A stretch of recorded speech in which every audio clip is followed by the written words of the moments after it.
Imagine staring at the mirror after a brutal workout and seeing the same tired shape, feeling like every rep was wasted.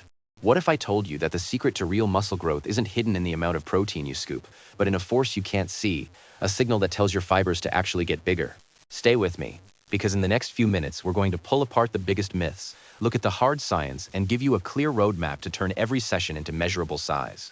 When I first walked into the gym, I was convinced that the louder the grunts, the heavier the plates, and the more chicken I ate, the faster my arms would swell. I chased the soreness like it was a badge of honor, convinced that every ache meant progress. Weeks turned into months, and the scale barely moved. I was stuck in a plateau that felt impossible to crack. That's when I started digging into the research, talking to coaches, and watching experiments that showed the real drivers of hypertrophy. What I discovered flipped my whole approach upside down. Most people think muscle growth is as simple as eating big, lifting big, and feeling big. The truth is far more nuanced. In reality, there are four core drivers that work together: mechanical tension, metabolic stress, muscle damage, and a hormonal and nutrient environment that ties everything together. Today, we'll focus on the first three, because understanding them lets you design workouts that actually trigger growth instead of just burning calories. Let's begin by busting the biggest myth that keeps so many of us stuck: the idea that muscle damage is the main cause of growth. You've probably heard the phrase, "no pain, no gain," echoing through the weight room. And you might even see people bragging about how sore they are after a session. The logic sounds convincing. If the muscle fibers are tearing, they must rebuild bigger, right? Not exactly. Back in the mid-1990s, a landmark study compared the amount of muscle damage after different training protocols with the actual increase in muscle cross-sectional area. The researchers found that the people who experienced the greatest soreness didn't necessarily get the biggest muscles. In fact, the correlation was weak at best. The takeaway? Muscle damage is more of a side effect than a driver. It may accompany growth, but it isn't the engine. Why does damage happen? Mostly during eccentric phases, when you're lowering a weight under tension. The muscle fibers experience microscopic tears, which trigger an inflammatory response. This inflammation is part of the repair process, but it's not the signal that tells the muscle to add new proteins and become larger. The real signal comes from the tension placed on the fibers while they are under load. A practical lesson emerges from this. You don't need to be sore after every workout to make progress. Chasing soreness can actually lead to overtraining, chronic fatigue, and even injury. Instead, focus on the quality of the tension you're generating during each rep. Imagine your muscle as a rope being pulled. The tighter the pull, the stronger the signal to adapt. I remember a client of mine, let's call him Alex, who measured his progress by the level of DOMS, that's delayed onset muscle soreness, he felt each morning.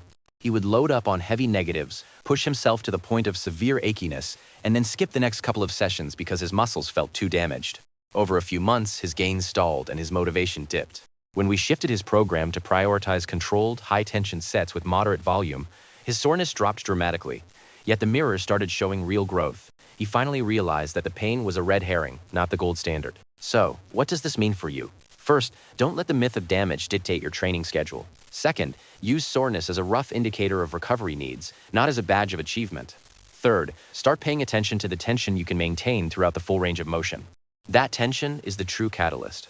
Now that we've cleared up the damage myth, let's talk about the main driver, mechanical tension. But before we jump there, I want to hear from you. What's been your experience with soreness and progress? Drop a comment below, and let's discuss how you've navigated that confusing signal. Continue with the next section in the following part. Mechanical tension is the force that pulls on a muscle fiber when you lift a weight, push a sled, or even hold a plank. Think of it like a rope being stretched. The tighter the pull, the louder the signal that tells the cell to reinforce the rope's fibers. When you load a barbell and drive the bar upward, the actin and myosin filaments inside each sarcomere are forced to slide past one another while staying attached to the surrounding lattice. That constant pull across the entire length of the fiber creates a cascade of molecular events.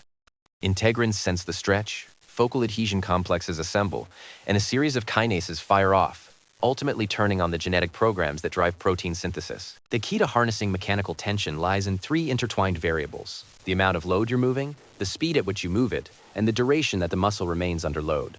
If you think about a heavy squat versus a light high-rep squat, the heavy version provides a larger external load, which translates to greater tension per unit of time. The light version, if you keep the reps fast, may not generate enough tension to trigger the same anabolic pathways, even though you feel the burn.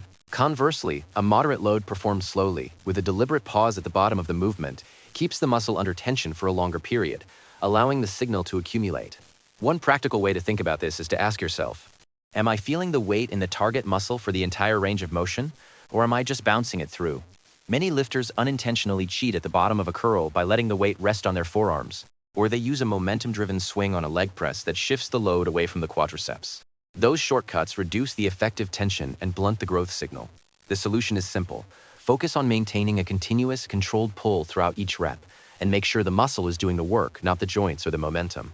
Progressive overload is the engine that keeps mechanical tension rising over weeks and months. It doesn't always have to mean loading a heavier plate every session. You can also increase the number of repetitions, add a few extra seconds to the eccentric phase, or tighten your grip to recruit more muscle fibers. The important point is that the stimulus must become slightly more demanding than what the muscle has already adapted to. When you consistently push that boundary, the cells respond by building more contractile proteins, thickening the myofibrils, and eventually increasing the cross-sectional area you can see in the mirror.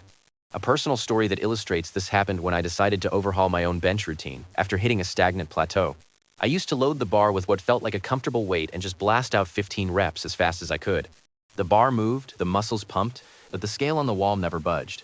I switched to a slightly lighter load, but I slowed the tempo dramatically, adding a 3-second pause at the bottom and a controlled 2-second push-up. I also added a few extra reps each week. Within a few weeks, the bar felt heavier, my shoulders felt tighter, and my chest measurements crept up. The lesson was crystal clear. It isn't the weight alone that matters, it's the tension you sustain across the whole motion. Now that we've unpacked how mechanical tension drives the core growth signal, let's turn our attention to another powerful, albeit often misunderstood, contributor: metabolic stress.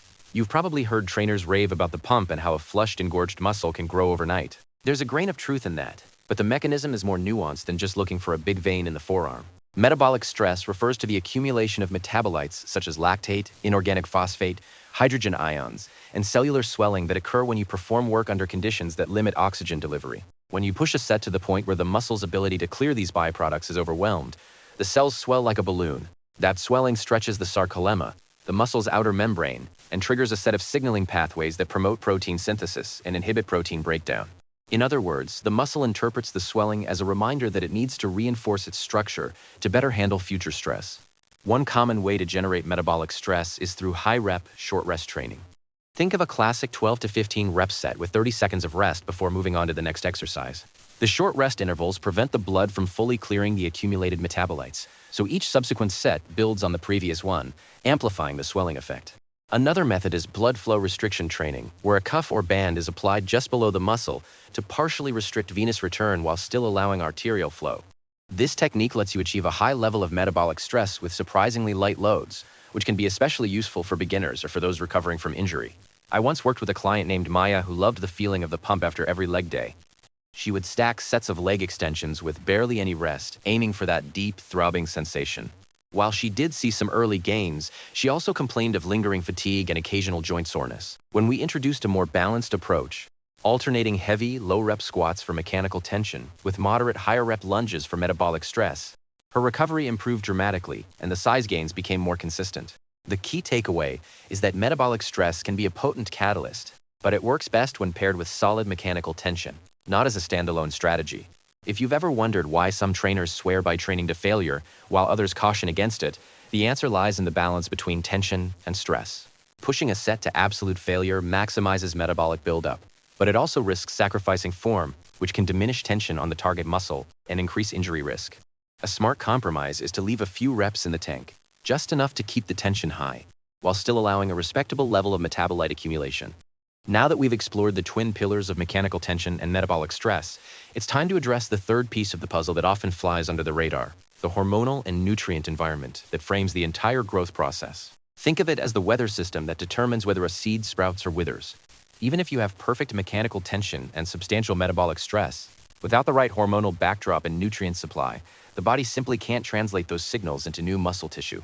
Hormones act as messengers that amplify or dampen the anabolic pathways triggered by tension and stress.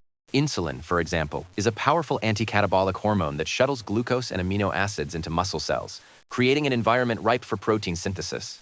After a workout, a surge of insulin triggered by a carbohydrate-rich snack can help lock in the nutrients you just consumed, essentially turning on the lights for the repair crew. Likewise, growth hormone and testosterone rise naturally during intense training and deep sleep, further stimulating the machinery that builds muscle protein. Conversely, elevated cortisol, the stress hormone, can blunt these anabolic signals if it remains chronically high, especially when combined with inadequate recovery. Nutrient timing is another lever you can pull. Consuming a high-quality protein source within a window of about 30 minutes to an hour after training provides the building blocks, essential amino acids, right when the muscle is most receptive. This window isn't a strict deadline, but it does give you a strategic advantage. Pairing protein with a modest amount of fast-acting carbohydrates can spike insulin just enough to enhance amino acid uptake without causing excessive fat storage, especially if you're in a slight caloric surplus. Speaking of calories, the overall energy balance matters. To grow new tissue, the body needs extra fuel beyond what it spends on daily activities. A modest surplus, think of adding a few hundred extra calories per day, creates the raw material budget for new muscle. However, too large a surplus can lead to unnecessary fat gain, which can muddy the visual results you're after. It's a fine line, and the sweet spot varies from person to person based on metabolism, activity level, and genetics. Sleep is the silent partner in this equation. During deep sleep stages, the pituitary gland releases a surge of growth hormone, and the body's protein synthesis rates climb. Skimping on sleep not only reduces this hormonal boost, but also raises cortisol, creating a double whammy that stalls progress. Aim for at least 7 to 9 hours of uninterrupted rest, and you'll notice the difference in recovery speed and how quickly you can push the next session harder. Let's bring all these threads together into a concise, practical formula that you can apply to any training routine. First, ensure each major lift in your program delivers high mechanical tension. Choose a load that challenges you, keep the movement controlled, and progressively increase the demand over weeks. Second, incorporate sets that generate metabolic stress. Use moderate loads with higher repetitions. Keep rest intervals short enough to preserve metabolite buildup, and consider occasional blood flow restriction work if appropriate. Third, create a hormonal and nutrient environment that supports growth. Consume a balanced post-workout meal rich in protein and some fast carbohydrates. Maintain a slight caloric surplus, manage stress, and prioritize quality sleep. When you align these three components consistently, you give your muscles the clear, unambiguous instruction to grow bigger and stronger. Before we wrap up, I'd love to hear from you. Which of these three pillars feels most challenging in your current routine? Are you already dialing in your tension? Or do you need to experiment with more metabolic stress? Drop a comment below and share your experiences. The community learns a lot from each other's trials and triumphs. If you found the breakdown useful, give this video a thumbs up so the algorithm knows to bring more science-backed fitness content your way. And if you're new here, consider subscribing to stay in the loop for deeper dives into topics like periodization, recovery hacks, and nutrition strategies that actually work. Remember, building muscle isn't a mystery locked behind a secret supplement. It's a systematic process of applying the right mechanical forces, creating the right metabolic environment, and feeding the body the right hormones and nutrients at the right time. Stick to the fundamentals, stay consistent, and you'll see the numbers on the scale and the measurements on the tape reflect the effort you put in. Thanks for watching, and I'll see you in the next video where we'll dissect how to structure an 8-week hypertrophy program that maximizes every one of these growth drivers. Keep training smart, stay curious, and as always, keep growing.